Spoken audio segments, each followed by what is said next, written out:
Es nezinu, vai viņi to vērtē, viņiem kaut kāds savs reitings ir, bet traumas, vitamīni, treneri, te ir raksturs jaudi, un es sev piespiežu. Latvijā tu vari pat cīņu nopelnīt.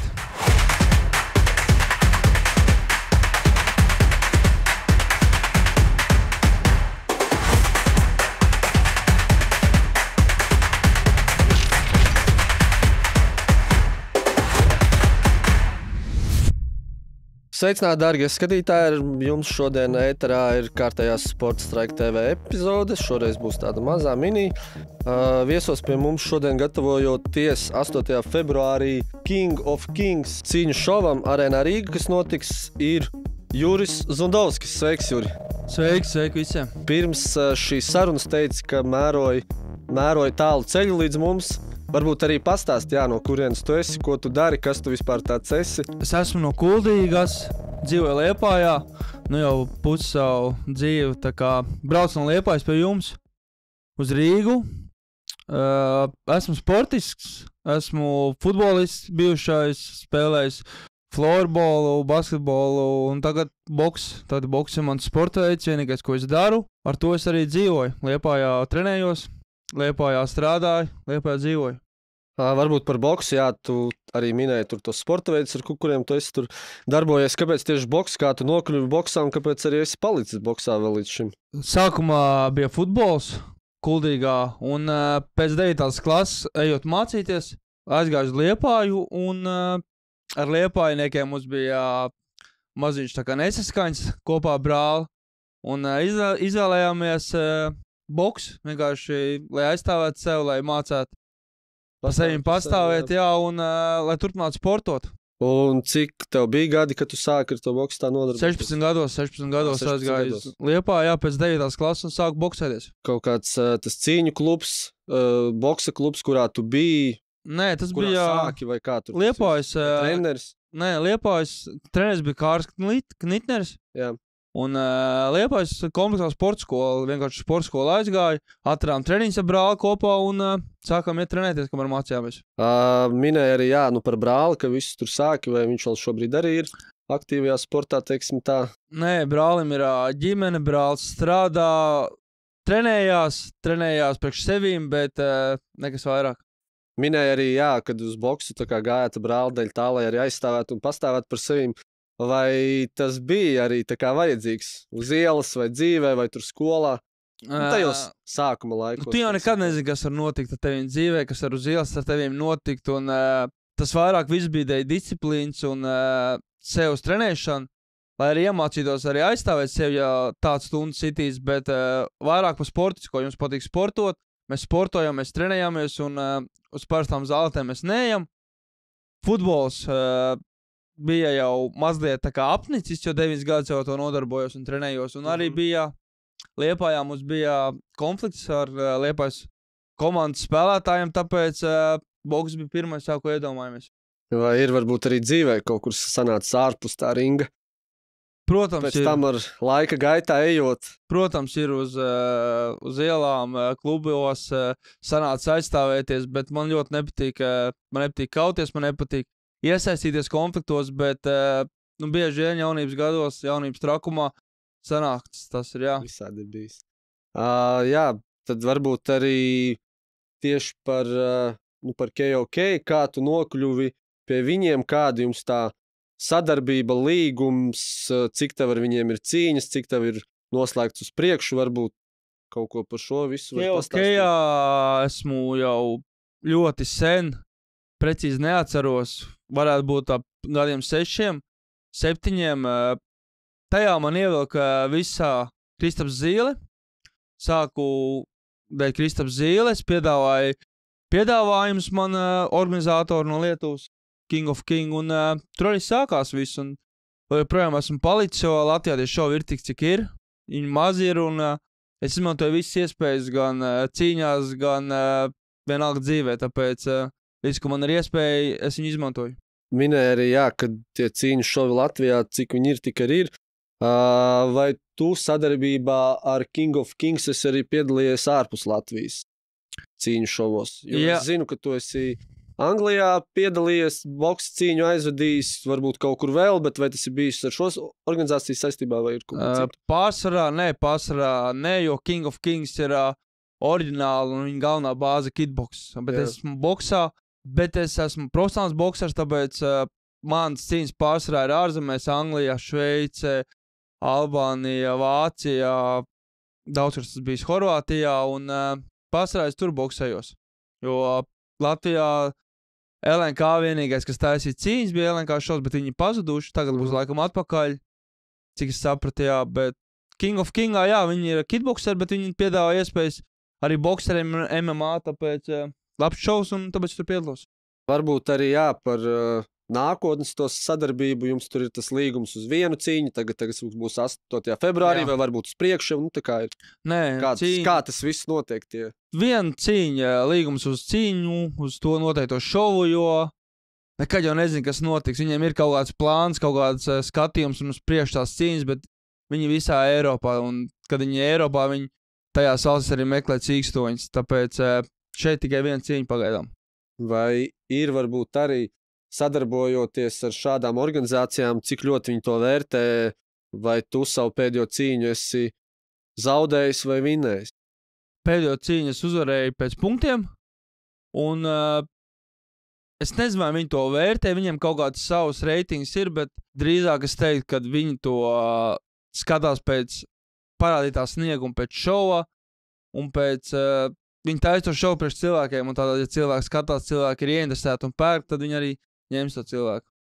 Kur varbūt cīņa ir bijusi tev pašam tāda atmiņā paliekošākā, kur tu vari ieteikt noskatīties mūsu skatītājiem, varbūt, kur ir pieejama, nezinu, YouTube'ā vai kaut kur atrast var, ierakstot Juris Zundovskis fight, pieņemsim kaut kāda cīņa tāda skatāmākā, kura tev ir skatāmākā cīņā, iespējams, man viņa nav YouTube, kur man pašam patīk, bet viena no cīņām, kur man patika un kur es biju nenovērtēts, jo nebija man dots daudz izredzes, bija cīņa Anglijā, kur es York Hallē cīnījos un uzvarēju.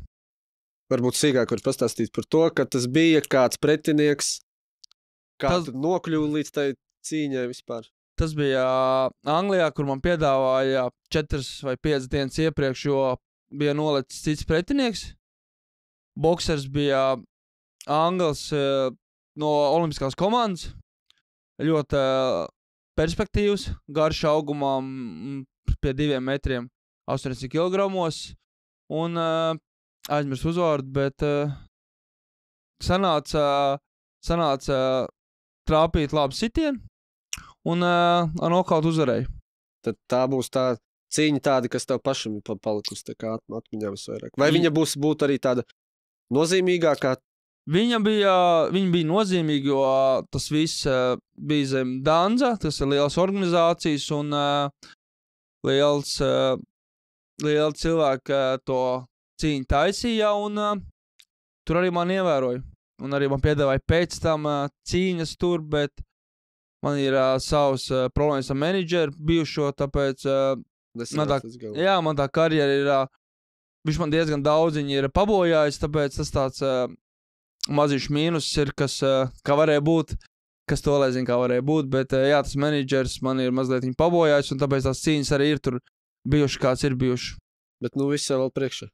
Jā, viss ir vēl priekšā vēl ir, jā, cīņas, vēl noteikti es cīnīšos, bet man vairs nav 20 gadi, kad es varētu sev kaut kur pierādīt un kaut kur darīties pa lielo, es šo daru dēļ naudas, jo tas ir man sirdī boks, bet tas nav viegli, un ar to Latvijā nevar nopelnīt, ar to Latvijā nevar izdzīvot, tāpēc tev ir jābūt otram darbam, un apvienot ir ļoti grūti, tāpēc pašlaik es cīnos, ja ir labs piedāvājums.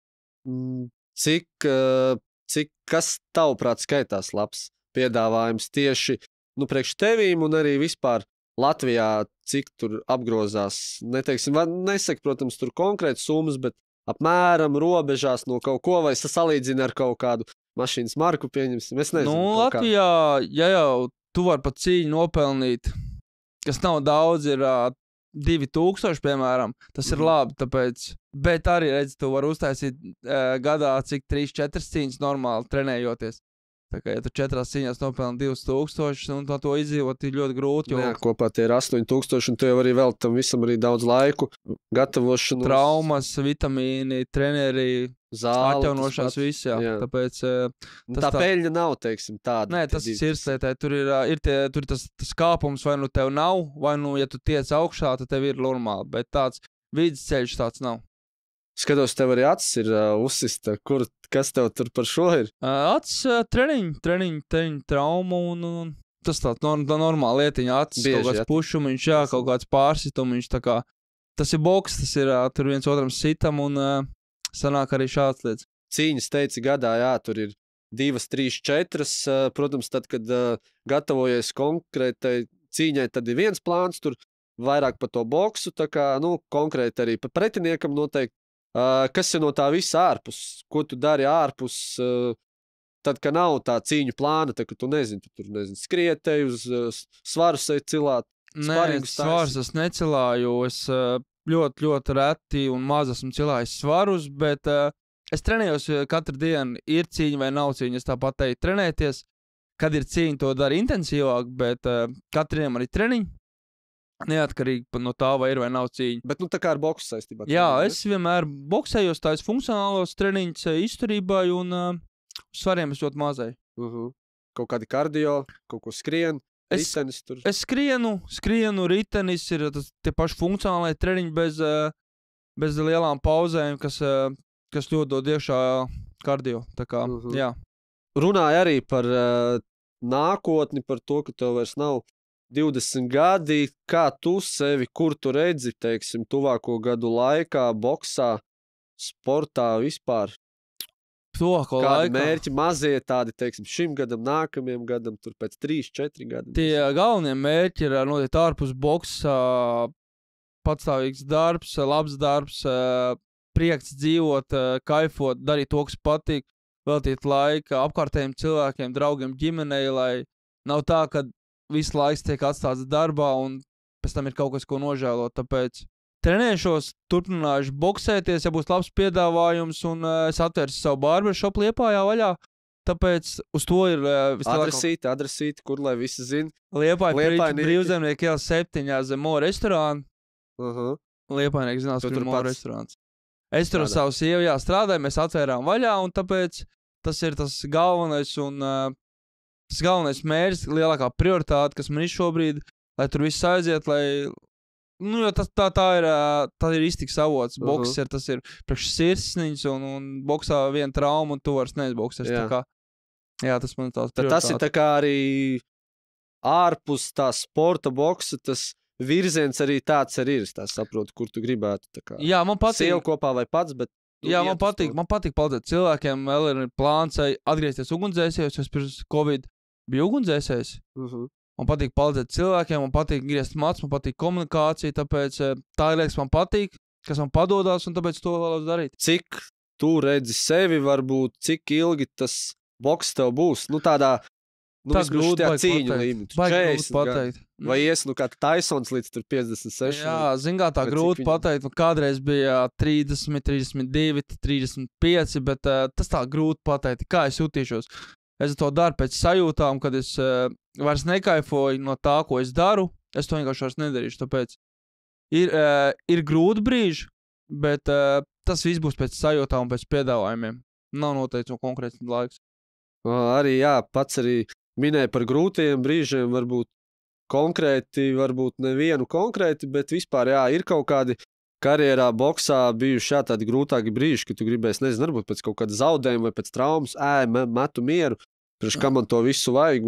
Grūtākais vienmēr ir sagatavošanās posms, jo Liepājā ļoti grūti sagatavoties, jo nav ar ko sagatavoties. Man visu laiku bija Kristaps Zilmans partneris, ar ko es kopā trenējos, un tad bija viegli, bet viņš aizbrauc projām, un es viens pats palicis. Un visiem ir brālim ir darbs, un laiks vēl tur, tāpēc pārstājos to daru viens pats.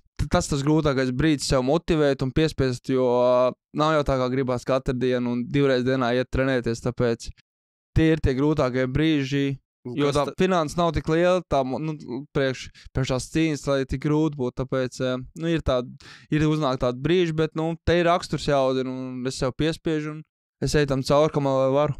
Un kā tu motivē kaut kādos brīžos arī sevi, ka tev vajag tur iet 2 reizes dienā, tā nauda varbūt nav tur dēļ, kā tu ej, kas tevi tā kā virz uz priekšu, nezinu, varbūt tur brālis, sieva, tur ģimene, draugi, pats tur darbojas. Tā arī ir, visi apkārtējie cilvēki tieši cīņas dienā, lai pirmkārt es pats justos labi un sev spētu pēc iespējas labāk aizsargāt un nebūtu nekāds traumas, un otrkārt darīt to un parādīt sev pēc iespējas labāk, ko es varu izdarīt, lai nebūtu pēc tam man jānožēlo, ka es kaut ko treniņos esmu izdarījis mazāk vai kādreiz neesmu aizgājis. Varbūt tas bija tas iemesls, kāpēc kaut kas ir noticis. Tāpēc mēģinu darīt maksimāli daudz un lai nebūtu pēc tam jāškrabās par to, ko es neesmu izdarījis. Es domāju, Juri, skatītājiem, sekotājiem mūsu par tevi tāds, teiksim tā, ieskats tavā, kā cilvēka un arī sportista boksera karjerā būs. Liels tev paldies, kad biji šodien pie mums un mēroji ceļu no Liepājas, vienalga, vai tu brauc pie mums, vai tev vēl ir kaut kādas tur darīšanas, bet tāpat.